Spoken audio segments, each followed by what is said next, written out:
My name is Jake. For this film, my positions include director, writer, and director of photography. So whenever I write my scripts, I'm heavily influenced usually by music. For this, I mainly listen to a lot of the IT soundtrack. And then definitely, I'd say for the most part, it's color grading and stuff like that. I always have an idea of what the color grade looks like before I even shoot the film. My name is Killian Davies, and I'm playing the character Jim in the short film Happy Meal. Jim is a very reckless, but not in an outward way. He's very much confused. He's moving out from where his family is. He's trying to be independent because his family is a very negative influence on him. So he's doing his best to pursue a better path in his life. But because it's his first time on his own, he doesn't know what to do. And with his family still trying to contact him, it only makes things more confusing for him. Am I get a shot? Brushing teeth. Am I finished brushing my teeth before the phone rings? Or do I let the phone ring as I finish brushing my teeth and then I just like spit? Yeah, it's out my mouth. Yeah, so the first time it rings, you're gonna be brushing the whole time. My name is Madison, and I help with slate and set design as a crew member. So the importance of a slate is that it helps sync the audio and the video files and keep track of the footage. So here you put the scene, and that's just whatever is in the script is the scene in order, so that you can keep that all together. And then you do shot and take. And take is each time you retake the same scene. And then we have interior because we've been shooting inside and during the day. And then sync is so that you know to sync audio and video. And then MOS is when you shoot without taking sound. What if I did this? So he's by there and you have the pipe, and I do a shot from the like exactly. Like you show this, that. and then you just rack focus right to him, like looking at it, and then looking at me. Like that's all we need. I'll rack focus his reaction, but then I also want to get a close up of your face with like a sinister like it's finally time for me to eat. All right. I'm so good. I suggest. So my thinking. You have two shots. You've already gotten me here. The next shot is that low shot you were talking about.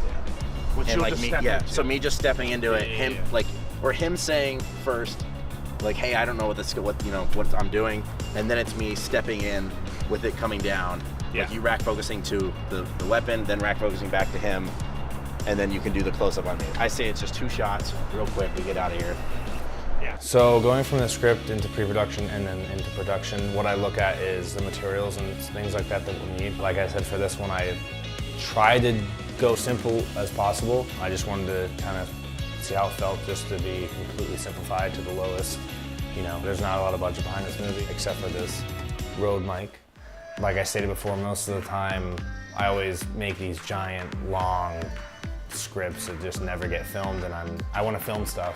Preparing for Jim was interesting. It was actually a little bit more in depth than probably a regular actor would because Jake, the writer and director for this film, and the DP as well, he came to me to want to read the script first because he knows that I've written scripts as well before, and so I got to kind of help revise and correct some of the formatting of the script. So getting to kind of learn his mannerisms already from the pre-production stage like that, well, it gave me an advantage to learning about Jim, and then working with Jake on set to kind of adjust what I had envisioned with Jim has really helped me correct to fit the character that Jake wants me to portray.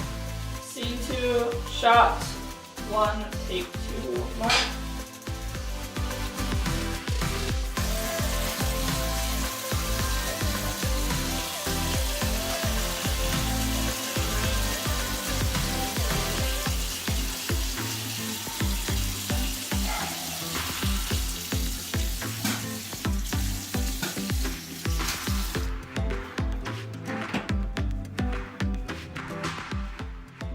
Cut.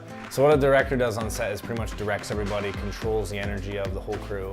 But I think what their overall goal is just to get the vision across. In doing that by just making sure the crew and everybody on set is having a fun time and things like that. Because at the end of the day, it's like, I know this isn't going to go to the Oscars or anything like that. We're doing this for fun, and I feel like it needs to stay at a fun level. So the role of the DP, and I know that this might differ from certain people, but what I think the role of the DP is to pretty much paint the movie. So, whether that be from, addressing lighting, different colors, also different kind of camera angles and techniques and stuff like that they put into it. It's better to sit there and tweak lighting and stuff like that than it is just to go shoot it and be done.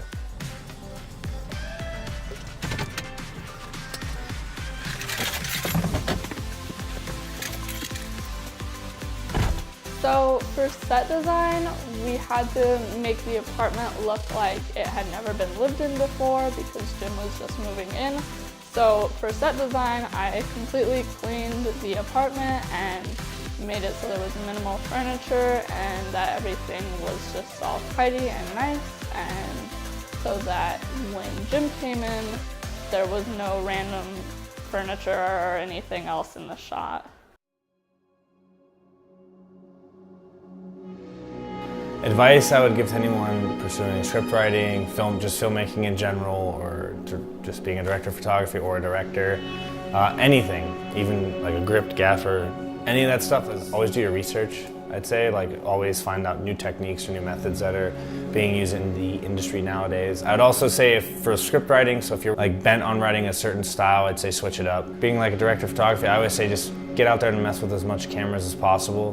The most important thing of being a director is being able to control your emotions, I feel like, and being able to hype people up or get people excited and stuff like that. And if you're feeling low on energy, you gotta dig deep down and find that energy and throw it at people. I think the one part I want audiences to think about when watching Happy Meal is to reflect more, not on the material that is in it, but more the subtext of influence on someone's life. I mean, Jake and I were roommates. We moved into a new apartment not even a few months ago, and so we are very much trying to live on our own independently. And there's very much a lot of influence that we feel, both good and bad. And this, for me, the subtext of wanting to stay away from bad influence to pursue something on your own is an important thing that I think the audience should try and take away. Not so much the front surface graphic content that would be maybe in the film.